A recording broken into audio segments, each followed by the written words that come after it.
Hey everyone, welcome to the first of what will probably be several Hollow Knight intermissions, because there are plenty of things to see and do in Hollow Knight that I either missed so far, or would just have to backtrack to show a few things off. So we're going to pack a bunch of those into bite-sized episodes, and cut around.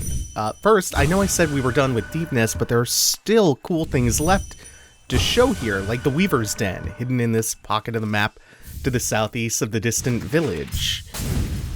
It's a hidden location with some lore implications, particularly the Weavers, who you can dream nail and they'll talk about Hera and a certain princess. Also has the Weaver song in it, the charm, and this really well hidden chamber.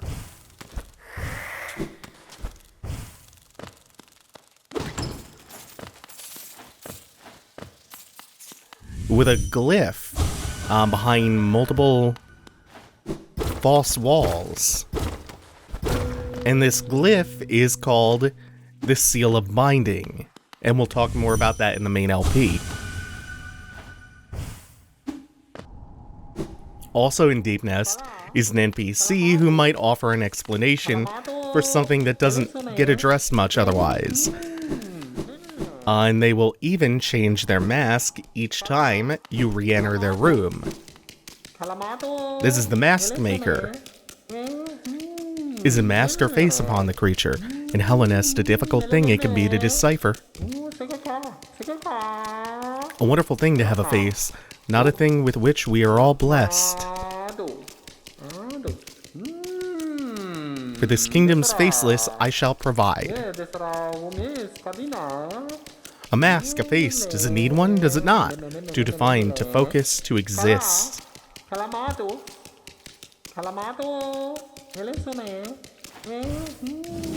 when you Desolate Dive, you can actually knock the first mask off and unlock new dialogue.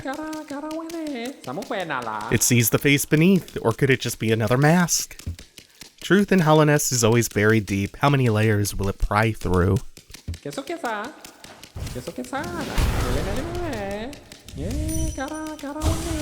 Does it know of the face that hides beneath? Such remarkable contrast the worm conceived.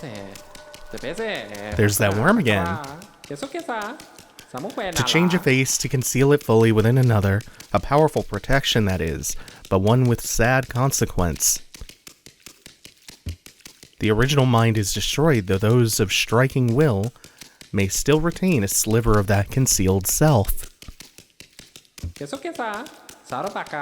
Faces I grant to all who'd request, not to ask fry, but aid, gift to a world deserving.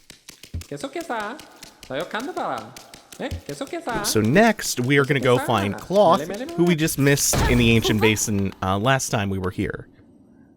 Do hard left near that sealed tram door. I'm ashamed to say I was hiding. Those ghastly things chased me and I ran. If you hadn't come along, who knows if I'd ever have survived. Others take me for a fearsome warrior, what with my impressive size, but this kingdom's beasts, I wonder if I'm just no match for them. Of course you are, Cloth. Enough, I cannot wallow in my weakness. I must take strength from your example. You act so confident in battle, you show no fear before your foes. I'll try my best to do the same. Such luck. This tiny one appears at just the right moment, and what masterful skill it shows. As a warrior, it sets a powerful precedent. I do well to learn from its form. I look forward to our next contact, tiny savior. Then you'll meet a warrior with courage to match your own. After that, we have a few things to clean up in the Crystal Peak, starting with what's past that gap that was created when the floor fell out from underneath us. It is another snail shaman hut.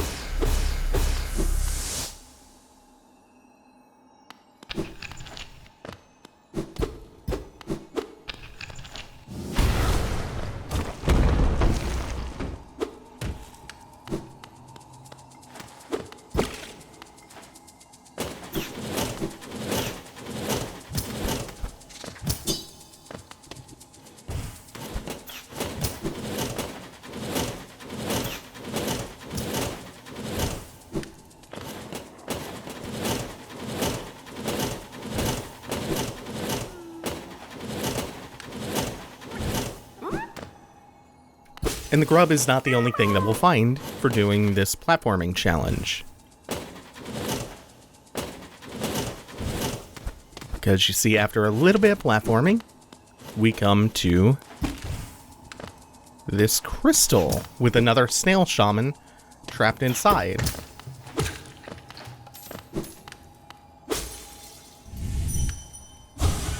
Free me. So upon breaking the shaman out, they shatter into pieces and leave behind all of this darkness, which upgrades our Desolate Dive into the Descending Dark attack, which is more powerful and has a bigger AoE. And that ledge in the room north of the bench room, well, now that we have the double jump, we can get up there. And by taking the upper path, we come to an area called Hallownest's Crown. And one of the main features of Hallownest's Crown is a certain statue. Really distinct looking statue that you should probably try to remember for later.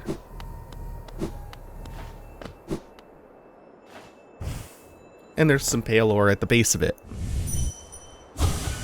Remember light. Furthering that theme of light.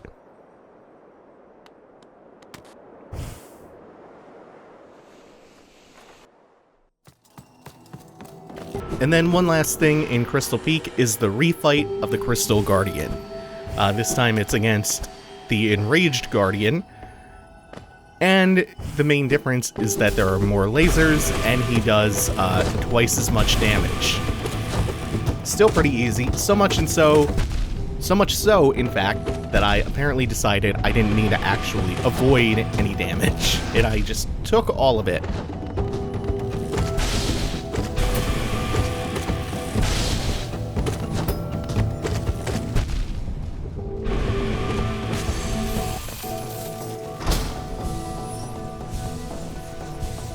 And for doing that, we get, I believe it's a soul shard? Something like that.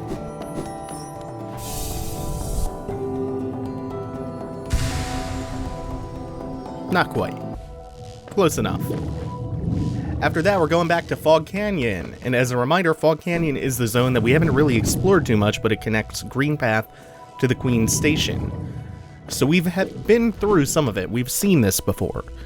Well, across from the entrance to Queen Station is this little path to an NPC named Milla Belle.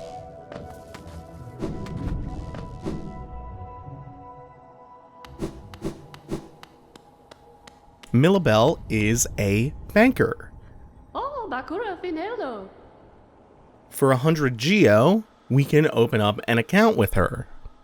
And then you can store your Geo here so you don't lose it. And you can come back and withdraw it as needed.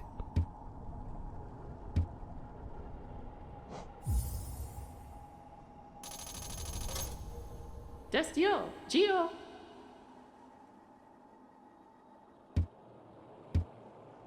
And that's a weird line, but we're going to ignore that. And instead, we're going to deposit everything we have, all 3,300 Geo. Actually, 3,350. Since apparently we can only go up in increments of 50, with a maximum balance of 4,500. Geo, Kalala. When next to return to that delightful spa, the water has so eased the tension in my shell. Destio, Geo. And we could withdraw this if we want. We're going to leave it in there. Geo, Kalala. And while we're in the area, there's something else that we can show off. Since we are so close to Queen Station, I dashed over to Willow's area. Willow is that big, I think they're called giraffe weevils. Met her before, and since we have the double jump, we can jump up to this hidden platform where she was feasting on the mushrooms. What does this boy have to say? Please, not food. This little creature looks tasty. Wonder, should I eat it? The others around here were awfully bland. Oh. Oh.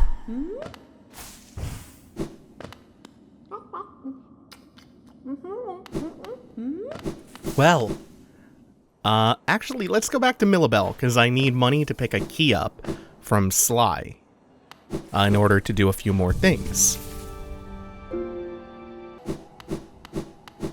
But upon returning, we find out that, oh, the bank was a cardboard stand and Milla Belle has robbed us blind. And the trigger for her to rob you is depositing around 2,600 Geo, and then resting at a bench. And she absconds over to the spa that she was dreaming about. The spa in the pleasure house, specifically in the City of Tears. Hello again, Giri. Fancy running into you here.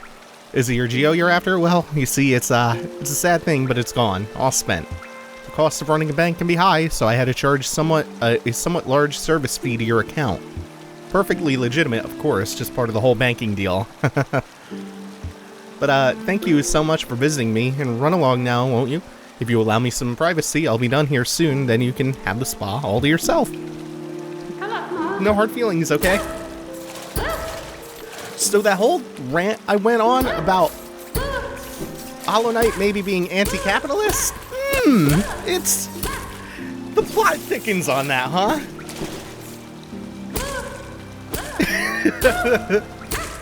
Luckily, you can hit her and you can get all of your money back. And then some. You also get 2,500 extra Geo on top of whatever you deposited.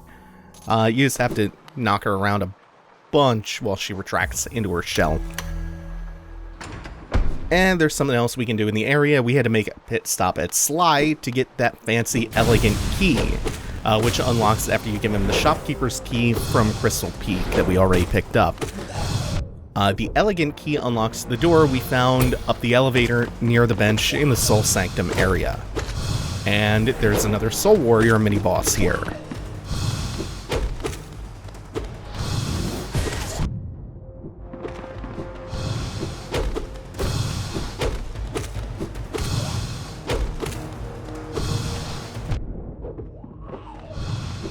I think this was the only of 3 bosses in this short intermission that I did even a remotely passable job of fighting. And for beating him, we can further ascend upwards, and there is a treasure waiting for us, which is another snail shaman.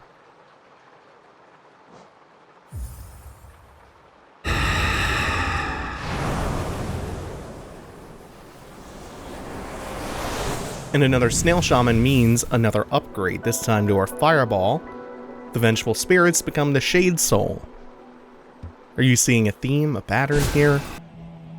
And while we're cleaning out bosses, here is the brooding Moloch fight from the Forgotten Crossroads. And the theme boss fights in this intermission was just me deciding that I didn't need to try very hard to avoid damage at all. Did a real bad job of these, but we got the job done somehow.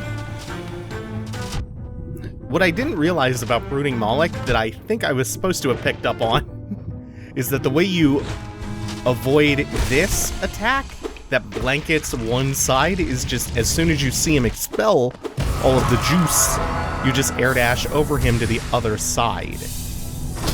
I didn't do that. I did get lucky at the end there. It's fine, we one-shotted the bosses. It's fine, it's totally fine. And we get a mask shard from him. And the last thing that I will leave you with is the Hunter's Diary entries so far. It's mostly just flavor text with some lore nuggets. I'll probably bring up the lore stuff later on again.